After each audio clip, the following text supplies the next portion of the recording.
316, Unit 18.4, Disability Income Policy Riders. All right, so we have here waiver of premium rider, Social Security rider, cost of living adjustment rider, and guaranteed insurability rider. This is going to be quick. I want to make sure you know. Social Security rider, guys, not tested, all right? All you need to know in case somebody wants to throw you a curveball in there is that it's not tested. All right, so let's start up here at the top. Waiver of premium rider, 1841. Waiver of premium rider generally is included with guaranteed renewable and non-cancelable individual disability income policies. Next line down, exempts the policy owner from paying, next line down, premiums during periods of total disability. That is the definition, guys. No joke. All right. Now, if you wanted a little bit more info, if you skip a line almost dead center, see where it says in some cases? I don't have this highlighted. Why? Because in some cases doesn't mean all the time, right? This is just to hopefully provide a little clarity on this. But the trend is to have the waiver applied to the entire period rather than just the benefit period, okay? So what that means, real quick, I don't want to explain it out, but if you remember, the benefit period is the period that you're getting paid out. There's also an elimination period where no benefits are due. That's what this is talking about. They just did a bad job talking about it, NAFA. All right? So the trend is to have the waiver applied to the entire period. What's the period? The entire period of total disability. Okay? So that means during that elimination period, maybe it was 90 days of an elimination period, okay? Once that 90 days is up, typically what's going to happen is the waiver is going to kick in, and whatever premiums you paid during those first 90 days are reimbursed, and then the next set of premiums that are coming in, you don't have to pay. Why? Because your waiver, I waived it for you. It's okay. You don't have to pay while you're totally disabled. Waived it. They waived it for you, right? Now, just a little housekeeping on the next one, the Social Security rider, which is probably not tested. Just highlight there, Social Security rider in the first sentence. Right under that, provides additional income when Social Security benefits have not yet begun, been denied, or amount less than benefit amount of the rider, okay? Remember, Social Security rider, that we're going to talk about that a little bit later, but Social Security is OASDI, old age, survivors, and disability income. So the money that you're kicking into Social Security, if you were fully covered, you have benefits, right? But remember, not everybody's fully covered. We'll get into that. This isn't about Social Security. But I just want you to know that what that rider is contingent on your Social Security benefits. So if you were denied, it kicks in. If, let's just say your Social Security benefits were a low amount, $1,000, and let's just say your rider applied, it covered you up to $2,000. Okay, well, Social Security paid the first 1,000, and then your rider would kick in. But it's not tested. And they didn't even mention it there. It's only good for people under 65. So, next, cost of living adjustment. Hold up. This is right now. I don't know what today's date is. Today's date is January 18th. And I can tell you, everything this year is a hell of a lot more expensive than it was last year. Cost of living adjustment, right? Now, this definition here is kind of Yoda-esque. So what I want you to do first, let's just highlight that first line, cost of living adjustment, or COLA rider, and then skip a line, and then towards the end of the third line, benefit amount is adjusted right under that to reflect changes in the CPI. Right under CPI, trigger benefit increase. Not going to spend a whole bunch of time on this, but look, in that 1, 2, third line down right there in the beginning, let's put a little arrow there. Consumer Price Index, CPI, Consumer Price Index. Some of you guys might be financially savvy, all up into the, you know, your Fox News money. Me, I'm always geeking out on the money station, right? So it's a hobby. It's a hobby. I'm all like trying to be Wolf of Wall Street and whatnot. But anyway, on average, like it says here, CPI is usually like 4%. Once cost of living in an area goes up by 4%, it triggers and it gives you, as the insured, the ability to purchase more insurance coverage, okay? It's tied to that cost of living, so you're basically, as everything gets more expensive, you're able to go ahead and add to your policy, okay? Now, it's not like I'm throwing shade on Joe Biden or anything, but that 4% does not exist under the Biden administration. This year, we're almost at 8% of a CPI, cost of, a consumer price index increase. So that means inflation is outpacing. I mean, if you had a policy, you definitely want a cost of living rider on it, because, I mean, if things stay like this, is your policy going to cover let's just say you need to use your policy down the road. It's not going to be as powerful as it is if it's able to keep up with the times, all right? Whoop! Next, page 317, section 18.44, guaranteed insurability rider. Guaranteed insurability. Let's just highlight this here. So highlight that big, bold letters. Second line down, guaranteed insurability rider. Next line down, towards the end, guarantees the insured the right to purchase additional amounts of coverage at times in the future without evidence of insurability. That means with that rider right there, you could be uninsurable and still be able to purchase additional amounts of insurance. Now, I do want to Scooby-Doo back up. No, that's Wayne's World, right? All right, so now we're back at 18.41, waiver of premium rider. Guys, in that first line right there, guaranteed renewable, and in the second line, and non-cancelable. Little housekeeping here. I just don't want you freaking out. Remember, this is I'm flashing for you. I'm running through this because I just want you to know where the key words are. But that should have been explained there a little bit better. So if you're in our notes, it's explained a little bit better. Why? Because I'm a little bit better at this than they are. Sorry, NAFA. It's not defamation if it's true. Look at your notes, look at my notes. But shh.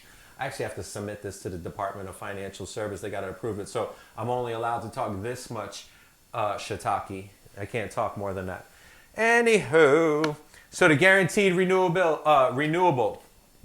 The difference between these two, they're both guaranteed renewable. However, non-cancelable is a little different, because with guaranteed renewable, the insurer can actually increase the amount of your premium, but not just you. So let's just say it's me. I got a policy. I have a guaranteed renewable policy. That means that the insurer can go ahead and say, yo, Jay, all the people like you, all those dudes in their prime, I'm not singling you out. I'm raising the premium for everybody in your category. If you don't want it, you don't want that increase, then you can keep it the way it is.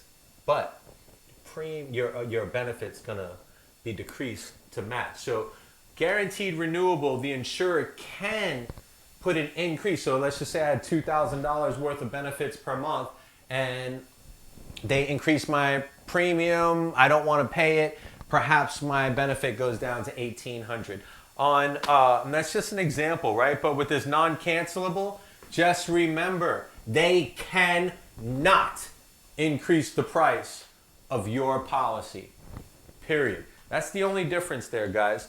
All right, so what I want to do is, we are done with that section. We still have to talk about group policies, right? But right here, I want to touch this key concepts on 18.6 at the bottom of 317. Let's just run through this real quick. Total disability. means you are unable to work on a full-time basis. You don't just have a slight limp. You cannot go to work. Period. Now, let's jump over. We have the total disability. Then we have partial disabilities. Those don't even exist unless you pay for them, okay? And typically, the way a partial disability comes into play, let's just jump over to like a group situation, okay? In a partial disability environment, let's just say that's what we were talking about. We had the contractor, right? They were originally completely, totally disabled, okay? And that part of the policy, what's that key word? Was rated under own occupation. So because I was a contractor, I hurt my shoulder, I could not go back to doing what I was doing, which means my policy pays because it was under the own occupation. That in a group environment for an employee is probably, let's just say for the sake of argument, because if it's usually, probably, or sometimes, then it's not tested, right? But what is tested is the transition. So if you started out on an own occupation setup, let's just say for the 2 years, after that 2 years, it goes to an any occupation definition, which means that contractor who can no longer swing a hammer might be required to hold that sign and be slow, stop, or pick up the phone. Hey, what's up? It's Jason, customer service. How can I help you? You know, which you don't really want to happen, so we got to find someone to probably be holding that sign, but you didn't hear that from me. So with that, when it switches from that own occupation to any occupation, that's when it's the definition of a partial disability is going to kick in. It's going to, that person, we're not saying that person can go back to work full time. So if they can only go back to work part time, then the partial disability will help subsidize that money there for them. Presumptive disability. Remember the monkeys. See no evil. Why? You're blind. You're blind. Okay? Hear no evil. Why? You're deaf. Speak no evil because you're mute. Man, the last thing is lose 2 limbs. Lose 1 limb, you're only partially disabled, all right? 2 limbs. Could be a foot, could be a hand, could be 2 hands, right? But it's obvious. If I don't have 2 hands and you tell me to go pick up that pen, I'm going to be over here like this. I'm disabled, man. I can't use my left. I can't use either one. I'll be all elbows, all right? Over here, that was the presumptive, right? Residual disability. This one's easy. We're going to talk about this again when we get to Medicare. Medicare Part A requires us to talk about this recurring disability, right? And what that is that, like today, I get hurt. I recover. And I've been recovered for, let's just say, a couple of weeks, couple of months. And then my ailment comes back. Okay? Well, only 2 things that could happen there. Either I'm still in my first benefit period, which would be great because I'd still be covered and there would be no new elimination period. Remember that elimination period is where I'm responsible for my own expenses until my benefit kicks in, right? So if it's within a certain time period that's determined by the insurer, so we're not going to test time periods, okay? So if I'm within that certain period, then it's the same disability and there is no new elimination period. Flip side of the coin is, let's just say I'd recovered and I've been recovered for a little while and I'm no longer in that same benefit period. No problem, but that's where you're going to get a new elimination period, right? Because it's a new disability. That's the difference, okay? So it's either within a time frame that means, think about like you went to a restaurant, right? And you walk out the door, and like get to the car and be like, oh man, I gotta pee. And you go back in. But you're in one of those cities where you can only pee in the restaurant if you've been a patron of the restaurant, right? Man, that's the same occurrence. I was already there. I'm going to be able to pee in the restaurant, okay? Now, flip side of the coin, if I go home and I come back the next day, like, yo, man, I came here yesterday. Can I use your bathroom? No, get out of here, man. Get out of here. So just think about that benefit period. Benefit period's over. So you'd have to buy something new. That's your elimination period. You had to buy your bills on your own until it kicked in. Waiver of premium. Remember, you're totally disabled. I am so sorry. I will waive that premium for you during your period of total disability.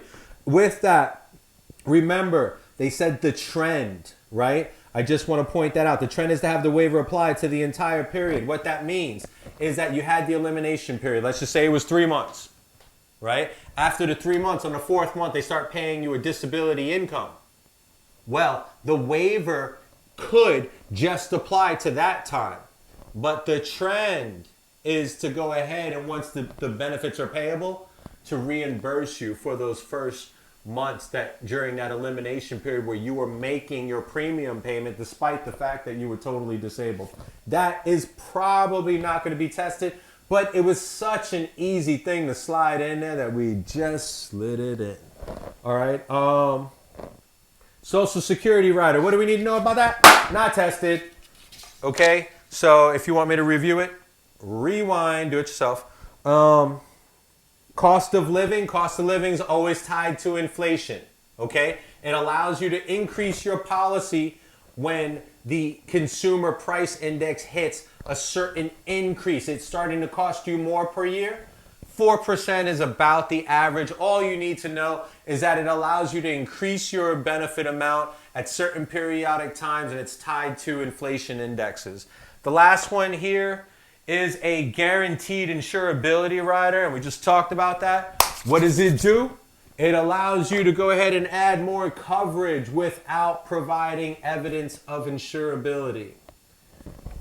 And my friends, when you see me again, we will be discussing group disability features. Group.